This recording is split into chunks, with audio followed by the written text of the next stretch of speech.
এবারে শিক্ষার্থীদের তোপের মুখে পালালেন রাফসান দা ছোট ভাই।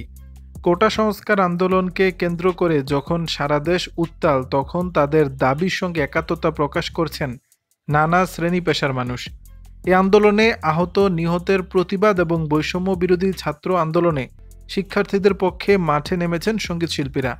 এ সময় শিক্ষার্থীদের তোপের মুখে টিএসসি থেকে পালিয়েছেন আলোচিত কন্টেন্ট ক্রিয়েটর রাফসান দা ছোট ভাই। শনিবার ৩ আগস্ট বিকেলে ঢাকা বিশ্ববিদ্যালয়ের ছাত্র শিক্ষক মিলনায়তন থেকে তাকে পালিয়ে যেতে দেখা যায়। সরেজমিনে দেখা গেছে রাফসান দা ছোট ভাই তার নিজ গাড়িতে করে এলে বিক্ষোভকারী ছাত্ররা তাকে ঘিরে ধরে ভুয়া ভুয়া স্লোগান দিতে থাকেন। পরে বাধ্য হয়ে দ্রুত গাড়িতে উঠে স্থান ত্যাগ করেন তিনি। এ সময় আন্দোলনকারীরা তার গাড়িতে হামলা করতে গেলেও কয়েকজন শিক্ষার্থীর সহায়তায় তিনি স্থান ত্যাগ করেন।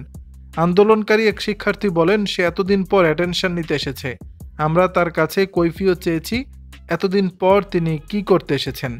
দর্শক, বিষয়টি নিয়ে আপনাদের মতামত জানাবেন নিচের কমেন্ট বক্সে।